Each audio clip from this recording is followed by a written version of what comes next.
ఒక యవనస్తుడు గ్రామం నుండి ఆ సాయంకాలం అయి తిరిగి వస్తున్న టైంలో ఒక నది పక్కన నుండి నడుస్తున్నాడు. ఆ కిందకు చూస్తే ఎక్కడో కొంచెం మెరుస్తున్నట్టుగా అనిపించింది. ఏమిటా మెరుపులు అని చెప్పి అక్కడికి వెళ్ళి చూస్తే రాళ్లు కనబడ్డాయి. రాళ్లు వెంటనే కలెక్ట్ చేసి భలే ఉన్నాయే అని చెప్పి తీసి జోలు వేసుకున్నాడు. వాటితో ఆడాలనిపించింది. వాటిని తీసుకుని ఇసురు చేసి సూర్య వెలుగు వాటి మీద పడుతుంది. మెరుస్తూ నీటి మీద చిందులేస్తున్నట్టుగా వెళ్తున్నాయి. భలే ఉందే అని చెప్పి సరదాగా ఒక్కొక్క రాయిని విసురుకుంటూ ఆడుకుంటూ వస్తున్నాయి.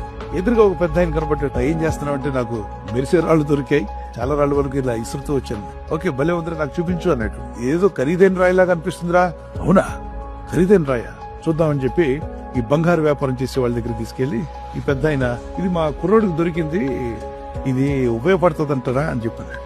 అతను బాగా పరీక్షించి చూసి, బాబు ఈ రాయి ఎక్కడ దొరికిందో కానీ నాకు తెలియదు, కానీ ఈ రాయి నాకు ఇస్తే ₹1,00,000 ఇస్తాను.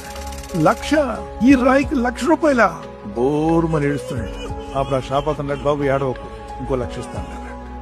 ఇంకా ఏడుపు పెరిగింది. బాబు అంతసేపు ఏడవకు నాయన, చూసిన వాళ్ళు అనుకుంటారు, 3,00,000 ఇస్తాను పో అన్నాడు. 3,00,000 ఇస్తానంటే ఇంకా ఈడు ఏడుపు పెరిగిపోతుంది. ఇతను రేటు పెంచడం, వాడు ఏడుపు పెంచడం. సహా ఏమైంది? ఇలాంటి రాళ్లు చాలా దొరికాయి సార్ నాకు. ఎక్కడున్నాయి? నా జోల్లో వేసుకుని దారిలో వస్తున్నప్పుడు సరదాగా నీటి మీద ఇసిరాను సార్. నీటి మీద ఇసిరావా? ఎంత పొరపాటు చేశానో నాకు అర్థమైంది ఇప్పుడు. ఆ రాళ్ల విలువ తెలుసుంటే నేను ఇలా చేసి ఉండేవాడిని కాదు సార్. ఈ రాళ్లన్నీ ఉండుంటే నీ కోట్లు సంపాదించుండేవాడిని.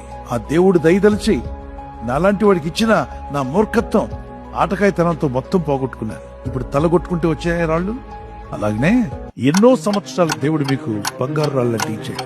సమయం 1,00,000 కన్నా విలువైంది. ఒక క్షణం, ఒక నిమిషం, ఒక గంట, ఒక రోజు, ఒక వారము, ఒక నెల, ఒక సంవత్సరము చాలా విలువైంది నీ జీవితంలో. ఒక కోటేశ్వరుని మరణ పడక మీద ఉన్నప్పుడు హాస్పిటల్కి తీసుకొచ్చారు.